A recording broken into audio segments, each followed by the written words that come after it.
let's get this party started. Chop, chop. Okay, I think we're all set up now. The capture light is on, it's recording. Level check. Yo, shall I sit here? Remember, you've got 10 minutes. Then the lads need to go on stage. 10 minutes. I'm sure we can fit everything in. Ooh, there's an innuendo there, I'm sure. This seat's got a strange squeak to it. Do you hear that? You can use my chair if you want, BJ. Nah, it's okay. Really? There's another over there. Okay, cool. Everyone ready? 1 sec. Okay. 3, 2. Wait, this one's got a squeak too. You sure? No, it's fine. Don't worry. 3, 2, 1. Hey, you're listening to the LC9Podcast with me, your ever-charming hostess, the lovely Lucy Palace. I'm backstage at the Circuit Club in District 3 with band of the moment, X-RL7. Guys, thanks for meeting with me. Hey, thanks for coming. Pleasure. I've got to say, you certainly have some eccentric management. He put me through the ropes for this interview. Yeah, we're only taking select interviews at the moment. I should be flattered then. And for those who don't know, XRL7's manager is the infamous Alfie Krakowski, whom some listeners may remember as the former manager of popular rock group Cyanide 6. Are you not concerned about the stories of his sordid, debaucherous past? Oh, this again. And of course, his firing and descent into... Alfie is an absolute professional. None of these rumors have had any effect on his performance as our manager. Yeah, so let's put that to bed right now, please. My word! Okay, sorry. So, let's start by introducing yourselves and what you do in the band. My name is Omega. I'm the vocalist of XRL7. I'm PJ. I play guitar, keyboards, and produce the tracks. So you handle the vocals, you handle the music. Yeah, I mean, Omega can play. He often brings song ideas in, and I put my spin on it. I add layers and production in my studio. But live, I'm usually either playing guitar or a synth part, while Omega is rocking it on vocals. Yeah, I've been wondering about that. I notice you wear headphones on stage, PJ. Is it for monitoring or something like that? No, I wear them off stage a lot too. They're like a part of me now. I'm kind of sensitive to sound. Aren't all musicians? Yeah, no, I mean not in a good way. It's called misophonia. Certain sounds in certain contexts get me really agitated, so I play music or noise to block it out. It's weird, I know. What can I say? I've heard of weirder things. And how about you, Omega? Why do you wear that helmet all the time? Are you light sensitive or something? No, nothing like that. I have my reasons, though. Must be heavy. You get used to it. What were you guys doing before XRL7? Oh, well, before XRL7, I was in a few bands years ago. Most notably Axis, that's with a 1 where the I is. Since then, I've been producing various bands around the District 3 scene. I've lived here all my life. And then I met Omega a few months ago, and here we are. Cool. Omega, there's a lot of interest about your origins. Care to divulge your backstory? To be honest, Lucy, I prefer not to talk about my past. Oh, come on. Not even a little. You gotta give our listeners something. No comment. You're really quite an enigma, aren't you? Omega is mysterious. Question answered. Next. Come on. Tick tock. Okay. Influences? We're into all sorts of genres. I guess if I was spouting off some artist names, I'm a big fan of Psystatica. There's Sidedweller, MXE4, too many to name, really. Right. Now on to the juicy stuff. So, the District 3 Festival. You guys caused quite a stir. How are you handling your newfound fame? That might be a slight exaggeration. You're approaching 1 million hits on Beach On. Yeah, I mean, it's been really cool. We've had some really great feedback and comments. We try to ignore the trolls and stuff. You know, some people are just mean on the net. Preach. I run a podcast, so... Yeah, most people have been really lovely, though. A lot more people have been exposed to our music, so it's cool. We really appreciate the new fans and the new interest. For sure. And, well, I have to ask about the incident.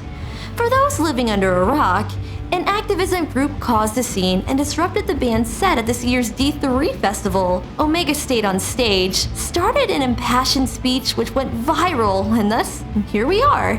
That's it in a nutshell. Why do you think the group has such strong feelings about your band? Publicly having a different opinion seems to get their attention, even if well-intentioned. And there's their connections to the G66 initiative. Yeah, I'm guessing you're not advocates of the initiative then. You just need to look at the funding.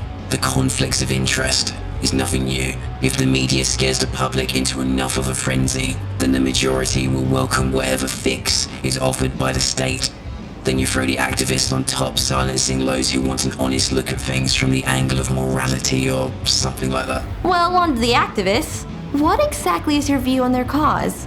Some say their work is very honorable. I want to be very clear here. The ideals that these activists claim to represent, equality, acceptance, truth, I believe in these things with all my heart, passionately. However, let's take the subject matter out of it. Forget the actual topics, forget any of the polarizing themes and personal attachments, because this can apply to anyone, okay? Imagine someone comes up with a statistic and claims that this statistic is because of a hypothetical reason. We'll call it reason A. Reason A? Now, what if you do further analysis on those numbers and you see it's not actually because of reason A as claimed, it's because of reason B? Or maybe it's a mix of A, B, C, and more. Saying it's only because of A isn't the full story. In fact, it's a distorted view of reality. Sounds like the Prime District News. Most people aren't gonna do that extra analysis and just take what they're told at face value. Then they've got a warped view of the situation. They might now agree more easily to things that they wouldn't otherwise have consented to. Okay. Now say based on this dubious number and explanation, changes are proposed. Maybe even official policies, societal changes that affect everyone. We are talking about G66 now, yeah? He's being hypothetical right now. Just say you have genuine concerns about some of the negative consequences of the changes and you want to discuss them. Perhaps these are far-reaching and seemingly detrimental to the original stated purpose of the change. That's important to address, right? Right. And you don't think that's happening at the moment? Exactly. What's happening instead is any talk of these inconsistencies are being met with extreme vitriol. No answers, just labeling people horrendously stigmatic terms, socially outcasting them and slandering them for having a question. It's like someone saying 2 + 2 = 5. Disagree? Then you're this label. No discussion, no answers. Yeah. And that's where I have an issue. Is bullying and scaring people into not speaking out and to just accept what they're being told out of fear of being a social pariah if they don't. In that case, the true original ideal has been perverted, particularly when official policy is involved. Perhaps the original public intention wasn't the real private intention. Okay, in which case, what information do you think the group has got wrong? That's all I want to say about it on this interview, Lucy. Of course, there's many inconsistencies, but I don't think this is the right vehicle for me to talk about that. I want to draw attention to the behavior more than the subject matter. When you mention the topics, people's biases and emotions kick in and override what is actually being said. And it's for the press to spin a deceptive story. But I want to say that any of the claims about us are absolutely false. We're good people. It's just crazy. Well, on that note, what exactly is the philosophy of X-RL7? I guess you should handle this one. The world we live in, the societies we live in. Since an early age, we've all been affected by massive social conditioning, manipulation from the media, from advertising. We're indoctrinated, surrounded by hypocrisies, consumerism, corporate agendas. We're taught to worship vacuous idols, distract ourselves with professional sports, acquiesce to perceived authority, and chastise those who choose to see beyond those things. Most of us are living on autopilot, believing what we've been told to believe, instead of reaching our potential. My simple goal is to shed some light on these manacles of the soul, and in doing so, maybe it will facilitate a tweak in perception for those that are willing to receive it. So, you're not a sports fan? That's the thing you picked up from that? No, I'm joking. Seriously, I think that's a really refreshing message. How noble. Sorry, that might have sounded more sarcastic than I intended. I do think it's cool. And if that resonates, then great. If not, then just enjoy the songs. They're catchy. Yeah, if there's one thing my visions have taught me. Dude. I mean, my vision for the band is, it's from a pure place. It's all coming from a place of love. No matter what the activists claim, we're just expressing ourselves, making music. And not every song is heavy on the lyrics like that. We've got some more romantic ones, like Kindred, for example. Interesting. I've gotta say, Omega, when you've got something you want to talk about, you're quite intense. What do you do to unwind? I watch V-Chan cover videos. Oh. I think Omega comes across a bit colder than he is sometimes because of his voice unit. Well, at least it helps me hit the high notes there. True dat. It seems like Omega is the spokesperson of the band.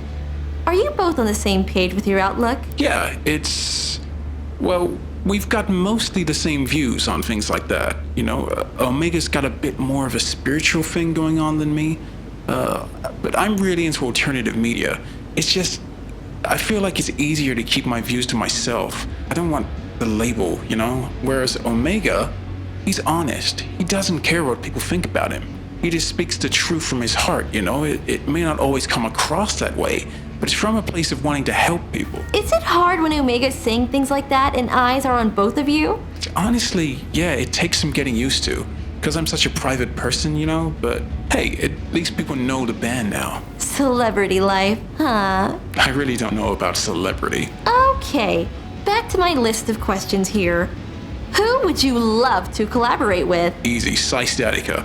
He's my favorite artist, and he's from District 3. For me, Miss Cleo's pretty cool. From a purely musical level, the Duke would be interesting. Why do you say purely musical? As a songwriter and vocalist, he's one of the best.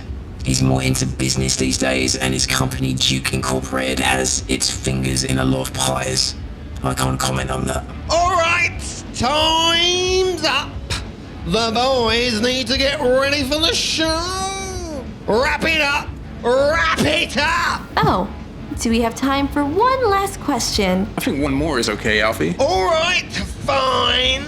But make it quick. Okay, so guys. Quicker. Okay, a simple one. What does the name X-RL7 stand for exactly? Well, it's... X-RL7, we need you side stage in 1 minute. Right. That's it. Break it up. Come on, lads. Get off your squeaky chairs and let's rock this place. He runs a tight ship. Maybe I'll get an answer next time. Thank you so much, guys, for appearing on the podcast. You're very welcome. Yeah, thanks for seeing us. Have a great show, guys. This is Lucy. Thanks for tuning in. More soon. Hit the subscribe, etc., etc. When's this airing? Probably in a couple of days. I'll edit bits into the main file. Okay, if you could make sure to tag our social media. Alfie, have you seen my guitar? I put it on the squeaky chair. Okay.